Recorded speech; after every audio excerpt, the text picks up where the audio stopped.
now, Matt, if you log out, you're going to lose them. So just keep that in mind. So running between 4 different rooms right now, so I won't necessarily see things immediately if you do log out. Okay. I'm going to click on the whiteboard here. These are the instructions, and hopefully you have a chance to look at some of these.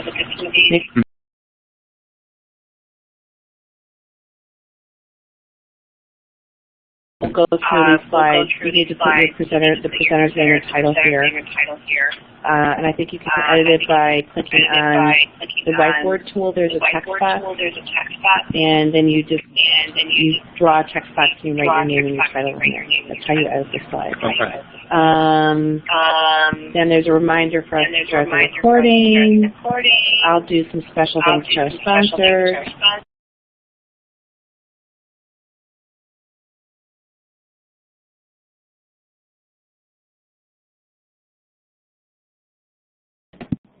And I also want to welcome you by giving some special thanks to our sponsors. We have the support from iEarn USA, BrainPop, Flat Classroom, Little Lives, Big Dreams, Blackboard Collaborate, and TechSmith, and we want to acknowledge their support, and we're very grateful for them helping to make this conference happen. The other thing I want to do before we get to our official presenters is to enable the whiteboard here so that you guys can indicate where you're from. We do this in every session just to kind of give everybody a sense of the global perspectives that are represented here. So in the tools to the left of the whiteboard, click on the star, and then you might have to double click, and then click and indicate where you are. You can also, in the chat, list your city or country or wherever you are. I'm in Chicago, Illinois, so I'm going to type that in, USA. All right, Honolulu. Anybody else? I know we've got more people there. Utah. All right, Shelley. Okay, I think people will be floating in here as more sessions end. So hopefully, we've got a lot of U.S. representation right now. Hopefully we'll get somebody from somewhere really exotic. Okay, so I'm going to let Esther take over and explain to you what her former students have been up to, and the session will be recorded and in our archives under quick links upon the conclusion of this presentation. So thank you, Esther. So thank you, Lucy. Yeah, I might stop. Thank you, Lucy. Hopefully everybody can hear me. And do I have the microphone on? Does it look like the microphone is on? Yeah. So I'm Esther WOJCICKI. I teach journalism and English at Palo Alto High School. And I have been teaching English and journalism for the last 27 years, long time. And so this is a presentation really by a former student who is now a senior at Brown University. His name is Matt Severson, and I just wanted to introduce how this all got started, or how this gets started, I should say, at Palo Alto High School. So his project is really an innovative way to empower all students, not just students in the United States or in Europe or Asia, but to empower students all over the world, including students in Africa. So I want to just tell you a little bit about Palo Alto High School. So this is what it looks like. Very pretty. It doesn't always look have such blue skies. But we have 1,900 students from a variety of backgrounds. We're pretty diverse. And the program that I teach is the journalism program, which is actually the largest journalism program in the United States. We have more than 550 kids taking journalism there. And one of the general philosophies of teachers at Palo Alto High School is really to promote deeper learning, project-based learning, and especially apparent in the journalism program, where we have 1 newspaper, 3 magazines, 2 television broadcast programs, a website. We have a yearbook, of course, and we have quite a few We have video production as well. Sometimes I forget them all. But so the idea is really not just to talk about things on a theoretical level, but to give students an opportunity for deeper learning to actually do some of these projects. So this is the purpose of deeper learning. It promotes student engagement, gets them really involved and excited about learning. It promotes imagination, creativity, and promotes passion. And that's one of the things that's really important for students, is to become passionate about something. And I never really want to tell a student what to be passionate about, because there's so many things in life. You know, let them be passionate about whatever it is that they're interested in. But passion is really important in life, to be excited about whatever it is you're doing. So we have a lot of new ways to learn today, and those new ways to learn involve a lot of mobile devices, or actually even computers that are not mobile, but we have the cell phones and tablets and laptops. So here's a picture of two kids. These are elementary kids that are actually making a project using an iPad. And so this just gives you an idea of how learning has changed in the 21st century. And in my classes are all based on the computer and on technology. All the students are connected using Google Docs and using Google Groups. We also use Facebook. We use a lot of social media to be connected. And part of the reason is that students can learn from in other ways. They don't need me. So when I first started teaching 27 years ago, they needed me because I knew more than they did. But today, it turns out they actually know more than I do, especially about technology. And if you give them an opportunity to explore what is going on in the world, they can help you as a teacher. And so this is actually one of the governing principles of my program, to empower students and to help them learn themselves, and then to teach each other, and then to teach me. So as you can see, students can learn anything, anywhere, anytime. They all have a mobile device, all of them. And I even had a student recently that typed an entire 500-word essay on her mobile device. That was pretty amazing. It turned out to be a really good essay, too.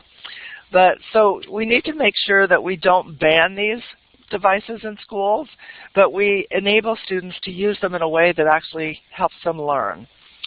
So to achieve these goals, there are hundreds of websites out there that support learning.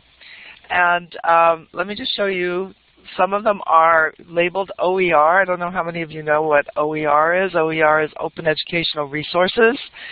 And here's one, it's Open Culture, has 400 free online courses from top universities. You can learn pretty much anything you want to on your own.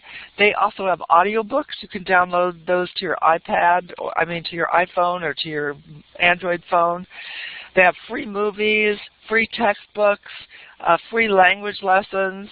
It's all open. It's free for anybody. And you can learn this stuff. You don't have to sit in class and listen to me. Or listen to any teacher. And there's thousands of educational videos on YouTube, EDU, for example. MIT Open Courseware has a lot of, the entire MIT courses, the entire university is online for you to use anytime you want. Free and open 24/7. So the School Fund provides a really great example, a real-life opportunity for all students to engage in deeper learning and to become passionate about what is going on in the world today. And so this was founded, as I said, by former Palo Alto High School student Matt Severson.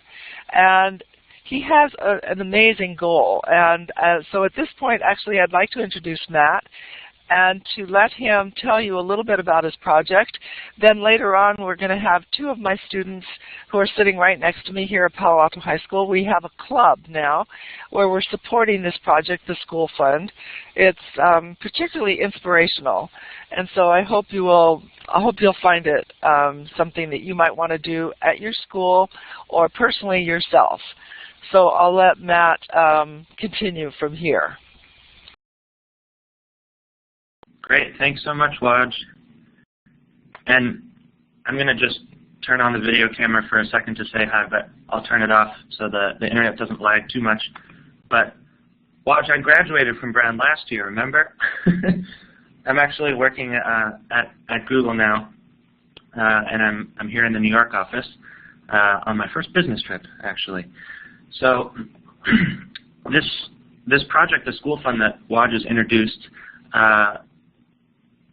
is something that has taught me an incredible amount over the last couple of years. And I'm going to tell you the story of how it began and where we're headed with it. And as we're listening and talking with one another, I'd just like to kind of highlight these three themes. And the first one is that young people can really make a difference. So I traveled to Tanzania, which you'll hear about in a little bit, when I was 16, and I was motivated to go out and help this boy that I met. And that evolved into this project that's now touching the lives of a lot of students. So for all of you who are teachers out there, you know, as there was saying, students can be really passionate about things, and to encourage them to really go with it can oftentimes lead to really fantastic results. And then the second kind of theme is that I really think that everyone can dedicate a portion of their time to making the world a better place. So, like I said, I started this organization when I was a student. I'm actually working at Google now, but I still find it so important and so refreshing and so rewarding to actually spend a part of my days, you know, making the world a better place in the way that I see fit. And the third piece is this bit about kind of global connections and global understanding. The opportunities I've had to travel around the world have absolutely, you know, defined who I am. And I think that this website that we've built is a way to connect students from all around the world and really allow them to learn from one another. And that, I think, is so important for, you know, people of the 21st century, is to have a real global understanding. And Lucy, this is not officially my 20% project, but I spend a good 20% of my time on it, I'll tell you that much. Okay, so here we go. I'm going to show you this little introductory video real quick.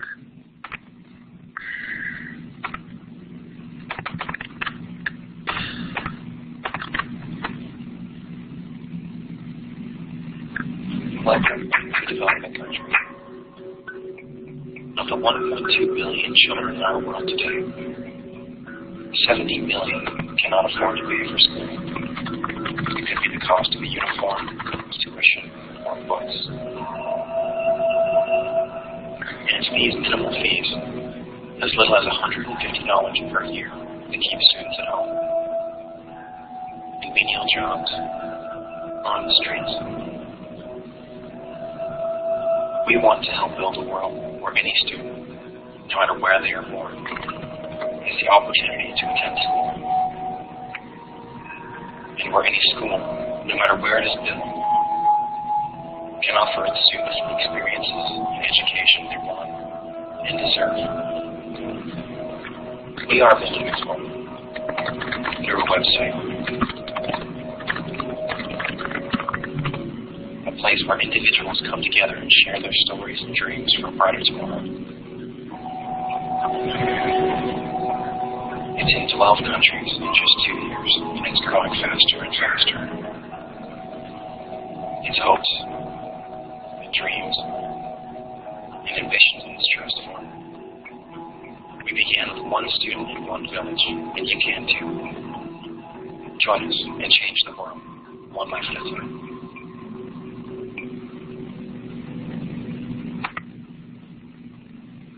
Yay!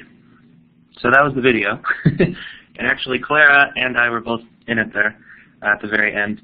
So I'm going to go on and tell the story of how the organization began, and like I said, talk a little bit about where we're headed with it and how you can use it, you know, in classrooms to really connect students to one another.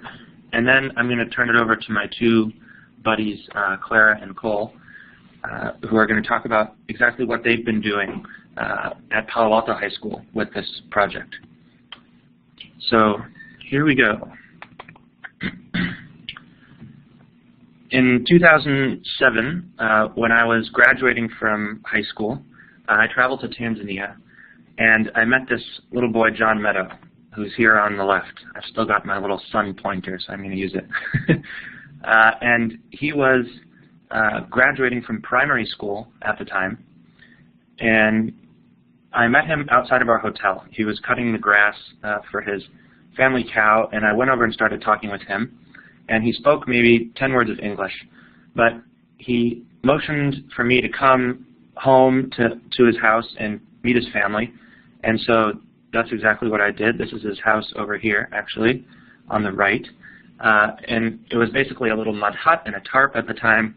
And I started talking to his parents and older brother, and he told me that, or they told me rather, that John was graduating from primary school, and that John wanted to grow up and become president of Tanzania one day. And the next thing I learned was that he only needed $150 to go to school. And because of that, very small amount of money at the end of the day, he wasn't going to be able to continue on to high school. Now, I'm from Palo Alto, California, and I'd never once questioned the fact that I would get to continue on to whatever schooling I needed. So this was something that really stuck with me, sorry. The fact that $150 was getting in the way of John and his future. So I decided to help John out, and this is us leaving some money with his father to pay for his first year of school. And we came back, we kept coming back year after year. This is my friend Roxana, who co-founded this project with me, and John's little sister, Judy. And this is me and John just this last summer in July of 2011. And we've really become good friends. And it's been great to see John and see how he's progressed through high school. And I actually do believe that he'll have a shot at becoming president one day. So Clara got to meet him this summer as well. So here we were, 4 years ago, back when I was graduating from high school, a couple of students who really wanted to go out and make a difference. And we looked at the world and said, my gosh, there's probably a lot of John Meadows in the world who need, as little as $150 to go to school. And so we decided to just go out and give it a shot. And we had this idea to connect people in the same way that we had connected with John, and to allow people to really understand each other and meet one another and communicate with one another. And furthermore, to see exactly where your donations would go. Because at the end of the day, what got me was that John needed only $150 to pay for his school. So if there was some way to show people, these kids all around the world need $150, and for those students to be able to tell their stories, just as John had told me his story, we thought that that could be really, really compelling. So we did that, and in 2009, we started funding 32 students in Tanzania. In 2010, we grew to Haiti, Kenya, and Tanzania with 64 students. And currently in 2011, we're in 12 countries with about 200 students, which is really, really exciting. And we do this through a network of partner organizations. So here you can see them all. And they're basically NGOs that have been working in these communities for a long time and wanted a neat kind of 21st century platform to connect their donors to their students. And that's what I'm going to show you now, is the tool that we built called the schoolfund.org that does just this, connects people from around the world with students in the developing world. So let's go take a look.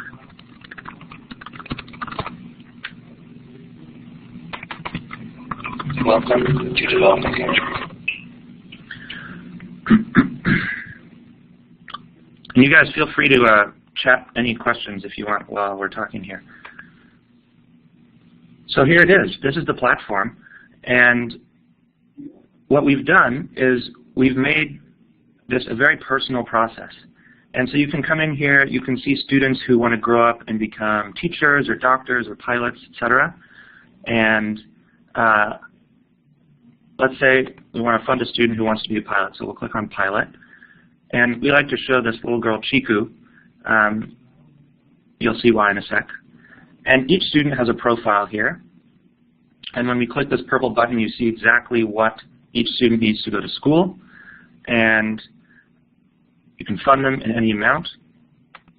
We're also really interested in promoting transparency in international aid.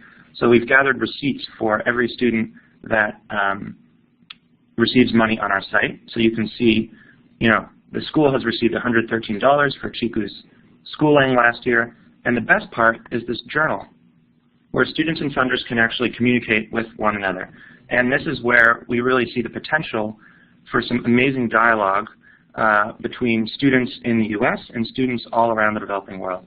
And we like to show this girl Chiku because her funder is just the bomb, and she has responded to Chiku like dozens and dozens of times. So that's the site. And if we go over here in the community section, we can see that people have started to form groups. So the colleges and high schools that we have clubs at have started to form groups. And these groups of funders can communicate with a full class of students in the developing world or just an individual student. So it's really cool to start to see the type of dialogue that can take place between students and funders. So if you go back over here, I'm going to quickly walk through the kind of developments that are coming in 2012 for this project. And we're only 2 years old. I don't know if you realized that as I was clicking through the map. But we've grown a lot in the last 2 years, and we're really excited about what this next year has in store for us. So for 2012, we really wanted to focus on building out the communication piece of this platform, because we realized that it's great to see the students, and it's great to be able to fund them in any amount, but the real innovation of this project is the fact that we connect people one-to-one. So what we plan to do next year is really build out the communication part of the site. And we see this as turning into a real tool for classrooms to use all around the world to connect their students with other students. So we decided to go this route of organizing the discussion around certain topics. And this is actually what I wrote my thesis on last spring when I was graduating from Brown University. And here's what we decided to do. So you've got these discussion topics like water or energy or food, and they could be really anything, politics, education, technology. And when you click on a topic, you'll get a little brief profile. And then you'll see, who's taking part in the discussion, which students have contributed to this discussion. You'll get to tell your own story. So, for our students who oftentimes don't speak English as their native language, we really want to facilitate their communication. So we've come up with a system where they can just go on here and click on pictures like I get water from a well, I use a hippo roller to get it home, and then we use it for agriculture at home.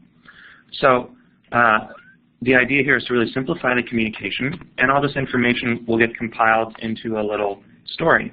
So every student, whether they're from Tanzania or India or America, can tell their story, and then they can actually engage with one another and have a discussion around that. So that's what we've wanted to do, and that's kind of what we have in store on the communication front for this coming year, which we're really, really excited about. And there's Claire's story. I don't know if Claire remembered writing this story, but she did. So I'm going to just quickly show a couple of pictures of ways that we've engaged schools so far, and then I'm going to turn it over to Clara and Cole. So this is a photo, that's me over here. This is my friend Roxy making a goofy face. And she went to the University of Pennsylvania in Philadelphia. And one of the things she did was pull together with some of her peers, so these are other UPenn students, pull together with some of her peers a case competition. And Catherine, I'll tell you in just a sec how many schools we're working with. Pulled together a case competition where 6 local high schools from Philadelphia came and did a presentation at Wharton. It was, pretty intense. I would have been quite scared to be in this big fancy business school classroom. But they came together and did a presentation on how to improve quality of education in the schools we're working with in the developing world. So this is a question that we as an organization have been asking for a long time, but rather than just addressing it on our own, we decided to get the feedback of other students, basically our age, high school students. And they each came, they gave amazing presentations, and we're planning on implementing the winning idea, which was to set up a mentorship program where the older students would mentor the younger students. And it's just a great way to see kind of the community of people engaged with this project really grow. This is the group at Brown and BU. So at Brown and BU, and this is last year, this school year, they have a whole bunch of additional club members. But they're working on communicating with our partners and fundraising in local high schools, and we actually plan to run a national case competition this year. So our Boston, our BU students are going to find high schools that they can have participate. Our Brown students are going to find high schools in Providence they can have participate. And our UPenn students are going to have high schools in Philadelphia participate. This slide I just had to pop in there because I feel like if you have a picture of Bill Clinton, it better be in your presentation somewhere. But we were at this Clinton Global Initiative conference in April, and we had won this this commitment award, and he brought us up on stage, and it was very exciting. So good things happen when young people go out and try and make change. And here's the last picture I'm going to show. And this is the group of high school students that we took with us this summer. And here's Clara, here's Tala, Connor, Pooja, and Vivian. And these were 5 high school students from 5 different high schools around the country. And we wanted to really bring some high school students from the U.S. to Africa with us to meet with the students that we've been working with on the ground. Because I think at the end of the day, it's so amazing and so eye-opening to have come from a well-off country like the United States and see the way that our peers, people our very own age, are living and learning in other parts of the world. So here's a little slide, and Catherine, this answered your previous question, of which schools currently have clubs at them. So we've got these bunch of universities here on the East Coast that have groups, and then obviously Palo Alto High School, Los Gatos High School, and Wheeler School, which were all groups founded by students who came on that summer trip I just showed you. And let me see if I can answer your question here, Catherine. Is there a way for teachers to work with teachers in the schools that you're working with? Yes, that's actually something that we're developing for this year. And why don't you send me an email? It's just matt@theschoolfund.org, and I'd be happy to talk with you further. Okay, so with that, I'm going to stop talking unless anyone else has some questions. And we programmed it custom, Andrew. We have some pretty skilled programmers on our team, which is a wonderful asset to have in this day and age. So it's a custom website in Python. Okay, so I'm going to hand it over to Clara and Cole, who are going to talk a little bit about what they're doing at Pali, and then we can open it up for questions afterwards. Thank you, guys.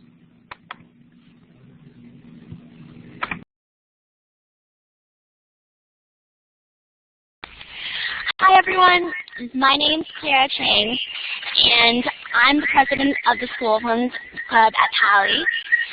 Cole and I co-founded the School Fund Club at Pali last year after Matt came to Pali and gave us a presentation about his organization and shared with us his story.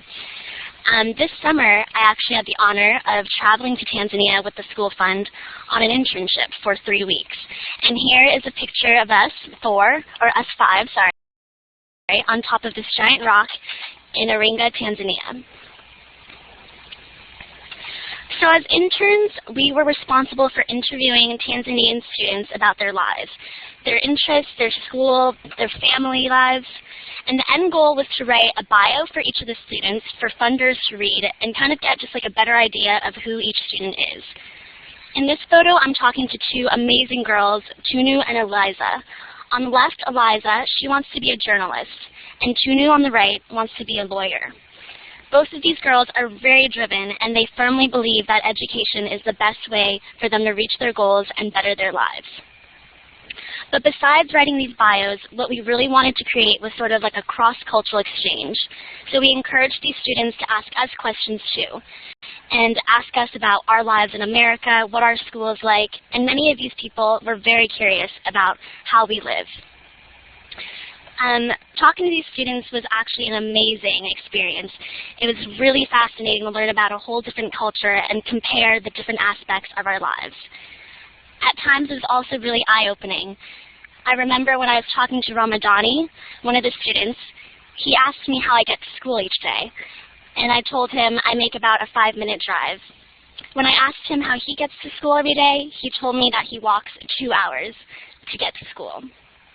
It was little moments like this that really made me realize not only how lucky I've been, but also how hardworking and deserving these students are. After interviews, we'd walk up to this hotel with the students and have lunch with them. And after lunch, we'd teach them how to access the School Fund's website and teach them how to journal. Some of these students had never even touched computers, so we would walk them through it and just help them out. In this picture, you can see Pooja, one of the interns, teaching a student how to journal. My trip absolutely renewed my drive to help these students. Speaking to these tangible people, some that I had been writing to for a year, made me just realize how amazing and unique each and every one of them are, and how they all deserve to have a quality education like me. I also realized that despite the cultural and geographical differences, we are similar in the sense that we're all just students with goals and aspirations. Just some of us are set back by barriers. It's become really important to me that all these students that I got to know personally and more students like them all around the world get the same opportunities that I have. And this is why Cole and I run the School Fund Club at Palo. And here, now I'll turn it over to Cole, who's the vice president of the club. Hello, everyone. I'm Cole, co-founder with Clara. So Matt actually gave a very similar presentation to us last year in our English class. And he gave a couple of the same statistics, like the $150 are holding these kids back from receiving an education. And his presentation really stuck with me and Clara, and we got together after class and decided to form our own club, and we called it the School Fund at Palo. So to get sign-ups for our club, we advertised, and we did this through posters and social networking like Facebook. So here's a picture of one of the posters that we put up around school, and we put up a bunch of different ones with different students. And so this one's Amina, who wants to be a journalist. So in preparation for Club Day, we did all this advertising, and Club Day, for anyone who doesn't know, is just when all the clubs at our school set up stands in the field and students walk around and just decide what clubs they want to sign up for. So we actually ended up with about 25 dedicated members after the Club Day, which was phenomenal because most other clubs on our campus have been around for generations and only have about 60 members.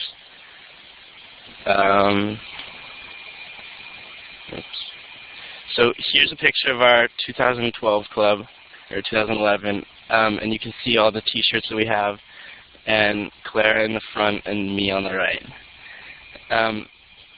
So the main goal of our club was students helping students, and we did this through a variety of ways. But one way we did it through was funding parties. And here's a picture of one of our funding parties. And so basically we would open up we'd give an open invitation to anyone at the school to come to one of these funding parties, and anyone that showed up, me and Claire would give them about $5 on a gift certificate and let them browse the website on one of our computers. students would browse the website and find who they wanted to fund. And the great thing about the website is they could see exactly what their money was doing, and they could see the progress that their money was making. So we really wanted to connect students with students, and so after they funded, then they could write on the journal. And the whole goal of this was to form relationships and bonds with students in our community and students in Tanzania and other developing countries. We hosted funding parties and journaling parties, but we also tried to raise awareness about the school fund to other people in our community and school. And we did this through little things like the poster you saw and changing the desktop background in our library. So we got the word out there, and by the end of the year, almost all the students at Palo had heard of the school fund and knew what we were doing. Me and Clara really cherished the experiences we had starting the club and leading everyone towards this greater goal. And we really wanted to share the experiences and let other kids around the country experience everything we did. So to do that, we created the School Fund app Blank and how to start your own club in 5 easy steps. And here's Clara again.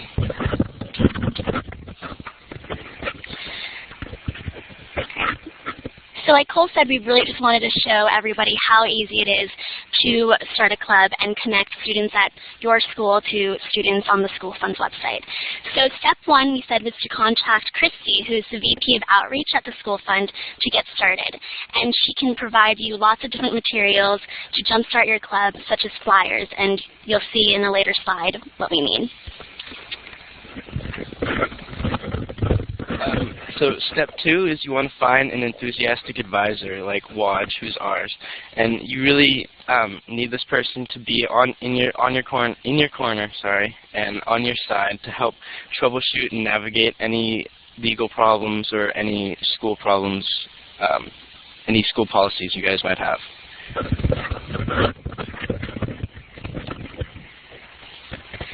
Step 3 is to advertise about your club in preparation for club signups. It's really important to get the students involved and knowing about the School Fund. The more buzz, the better, and the more people you're more likely to have sign up for your club. On the right is a flyer, and this is something that the School Fund actually provided for us. So if you contact Christy, these are promotional materials that you could get and potentially put up around your school. We also suggest social networking, such as Facebook.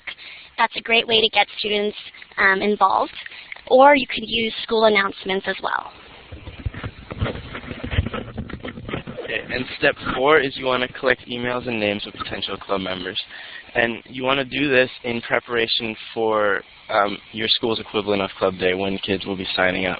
So collect the names and emails so you can send out emails and reminders. And even if everyone on your list doesn't join the club, it's still really helpful to have a list of people that are interested in your organization and are willing to give support.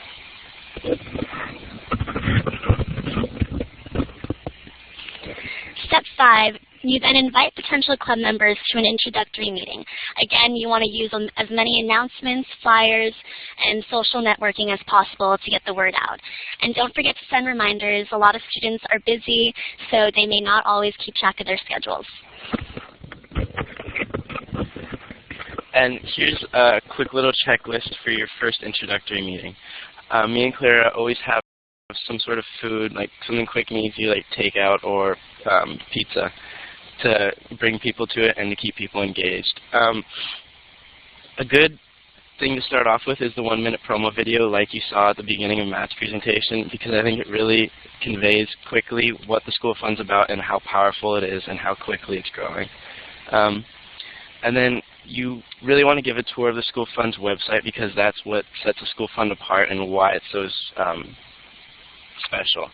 And 3 main points you want to hit on about the School Fund is the transparency, how you can exactly see where your money's going and the breakdown of each student's cost. And you can actually see the photographs of the checks that the school's receiving.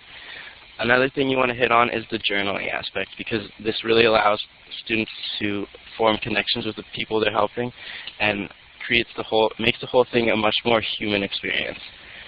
You also want to talk about the partners in growth. Like you saw on this map slides that Matt showed, the School Fund's growing really fast and went from only in Tanzania to now in 13 countries. And then you want to establish goals for the semester or year for your club. And this is a great time to open it up for discussion so that other members feel like they have a voice and they can contribute to your club's causes.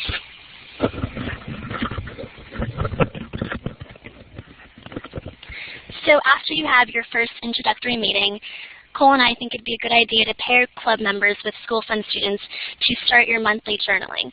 Or you could decide to leave it up to your own members to decide who they want to write to. You could also start organizing fundraisers to raise funds, or host a funding party like Cole and I did, which was actually a huge hit.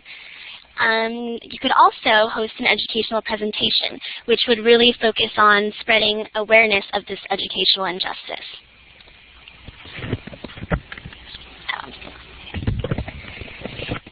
So what Cole and I really want everyone to know is just that it's very easy for students like us to give back to our peers all over the world. And we really just wanted to stress that through our presentation today. We also wanted to stress the importance of creating the unity between our schools and the schools of the students we're helping in Africa, Asia, and all over the world. Because like I learned in Tanzania, all these students are just deserving and unique individuals who should have the opportunities that Cole and I have here at Palo. So from this whole experience, I've learned just how powerful students helping students can really be, and how easy it is to partake in this, and how profound of an effect it has on the students that we're helping in Tanzania and all these other developing countries. And next is Matt, what he learned. What have I learned? Oh my goodness. Okay. Hello. So I've learned a tremendous amount from this project, and as Waj was saying at the very beginning of her talk, I think it's so cool to have these sort of a-traditional learning experiences where you're not, in a classroom behind a desk learning.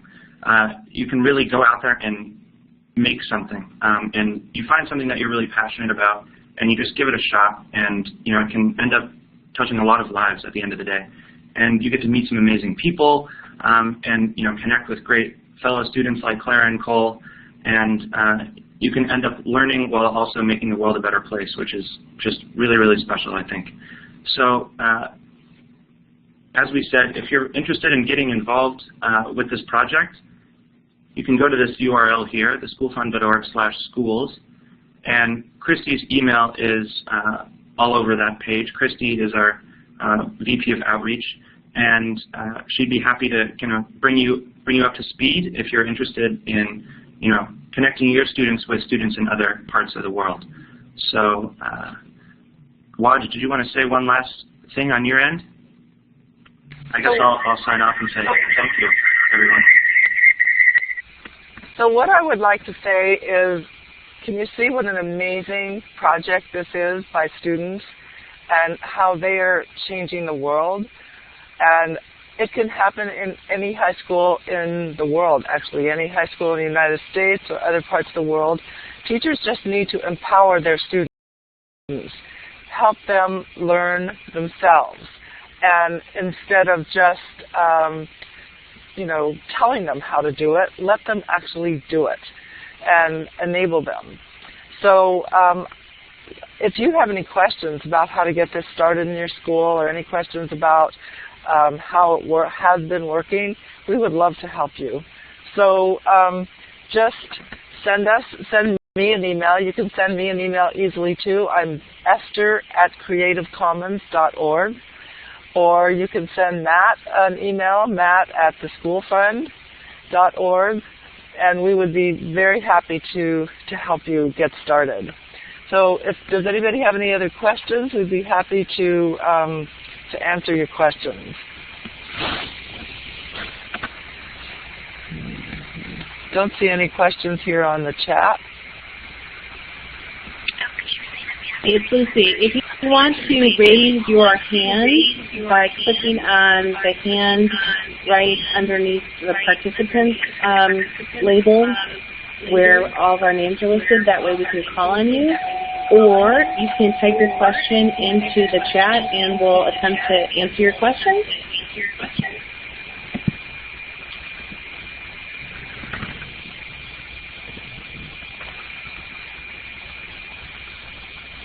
I have a question. How can we, as adults, help you spread the word? Not all of us are working in schools currently, but what can we do to help you spread the word and that sort of thing? What would be your suggestions?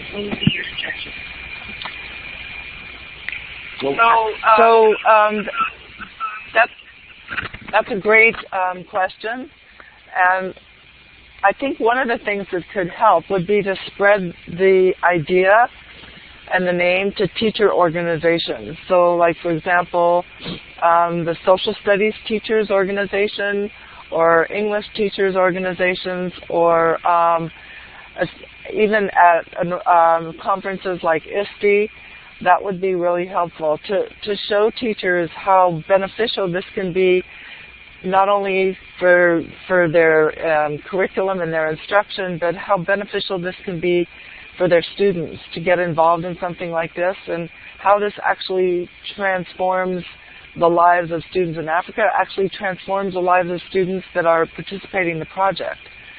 So send this out on newsletters or blog about it. I think all of those would be good ways to get other people involved. Just Andrew in the chat, can you talk a little bit about how you can coordinate and work with all the NGOs? Excellent question. That's a great question. Yeah, so, I can answer so that. Maybe. So I took you back here to the website, and let me just explain kind of two pieces. So we started out by selecting our own students in Tanzania, and we met with teachers and headmasters and put them up on the website. And that girl that I was showing you before who wants to be a pilot was one of the students that we met and interviewed ourselves. But we realized that this tool could really benefit, hundreds and hundreds of students all around the world. And so what we did is we started working with these other partner NGOs. So if we go look at Anne here, for example,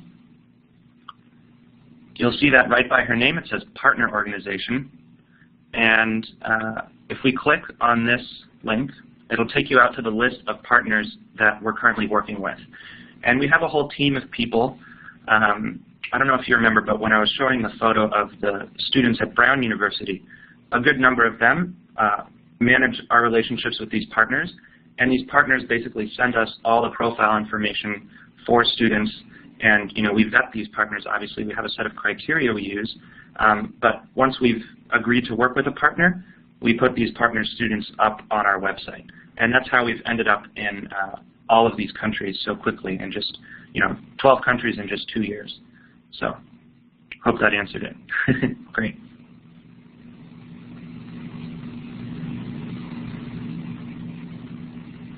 Yeah, pretty exciting, huh? That is. There's quite a few. If anybody has any additional questions, we'd love to answer them. Matt, as you can see, he's an amazing person. All my students are incredible. So we'd love to have more questions or just any comments you have.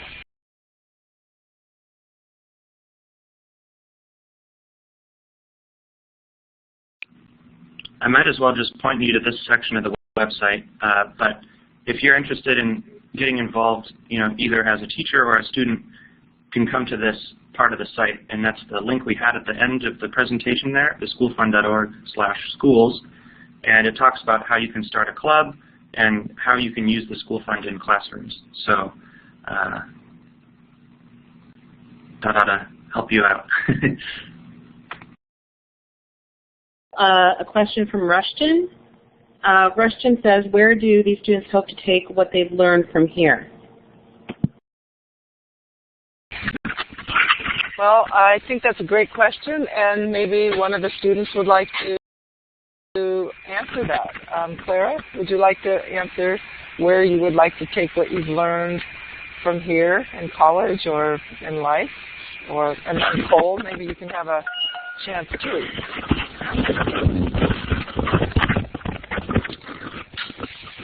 Yeah, I'm actually very interested in starting a chapter at whatever college I end up going to. I don't know where yet, but once I get accepted somewhere, I'm definitely going to consider starting a club, a school fund chapter there, and continuing what I'm doing here at Palo, because I know students are very capable of helping students all over the world, so I'm definitely going to keep going with this in college. And here's Cole. I'm also really excited about starting a chapter at whatever college I go to. I'm really excited to see all the members in our Palo Club graduate and see the clubs expand and more clubs popping up around the country. And I'm also really excited to see our club at Palo become more recognized as it becomes a generational thing. Yeah.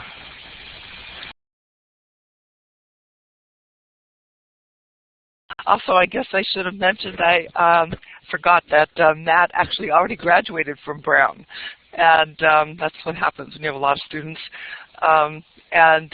He's working now full-time, so it's pretty exciting to have him carry on this passion that he developed at Brown University and working with the students here at Palo Alto High School and continuing this this project that he conceptualized. It's really an amazing project.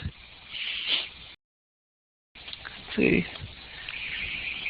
Peggy, where were you? Oh, do the students have any kind of a radio show?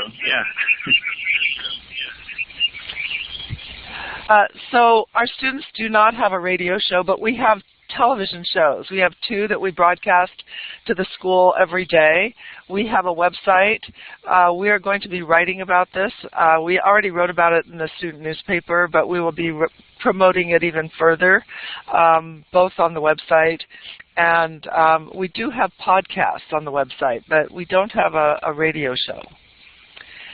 And oh yeah, there was a question here. What did the last student mean as it becomes a generational thing? What did you mean as it becomes a generational thing? Did you say? Yeah, Cole. Here comes Cole. He's coming back. 1 second. Well, so just to clarify, a lot of the other clubs on our campus have been around for years, and every year they're chartered, and every year it's a really big participation and it's a really big effect on the campus.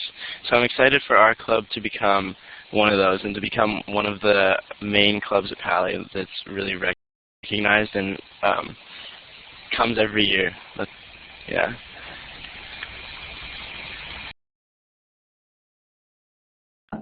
Who was that up here? Andrew or something? Yeah, Andrew asked if this was my full-time job. So I actually, my day job is working at Google. And I'm here in the New York office actually on my first business trip, so it's pretty exciting. And at the very beginning of the presentation, I kind of talked a little bit about how I think that, you know, everyone in the world should really dedicate a part of their time to making the world a better place. And it's been so rewarding for me to kind of take this work with the school fund into my Google work. And, you know, people are just so supportive here of kind of everyone's interests as humans. And so I encourage everyone in the world to kind of go out and spend at least a bit of their time improving our world. So, yes, I can devote 20% of my time to it.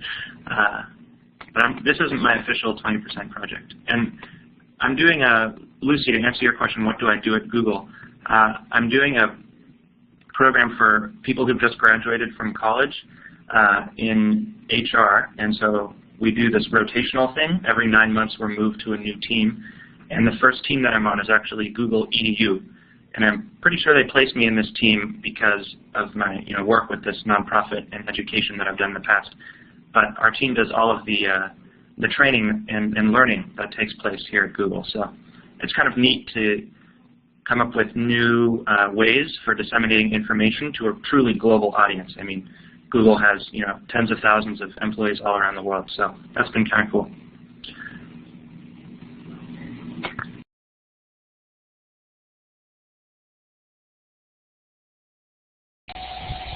So I think we have all the information that we need in order to get in contact with the various people that have presented today. Matt and Esther are also members of the Global Education Collaborative, so you can find them in our community too. If you want us to contact them, everybody has their own wall where you can post and you can send them messages. So feel free to contact them that way and they'll get a notification. And I'm going to stop recording in a few minutes and give you guys a few minutes to get to the next. I think we have one more keynote today, plus another 5 sessions this coming time period. So I want to make sure everybody has enough time to get where they need to go. Finally, I want to thank everyone for their presentation. This is really great. It's especially fabulous to hear student and young people's voices. We've tried to make a better effort at this year's conference to be more inclusive in that way. So this is really special. About a half hour after I stop recording, the session will be available for viewing online. And you can find it if you go to globaleducationconference.com. And on the left-hand side, you'll see a menu of conference links, and you want the quick link. So I hope everybody will pass on this information and pass on this webinar to people who may be interested. And Matt, I'm going to follow up too with sending you a couple links or names to people who might be helpful to you as well. Thanks again for coming. I'm going to stop the recording right now.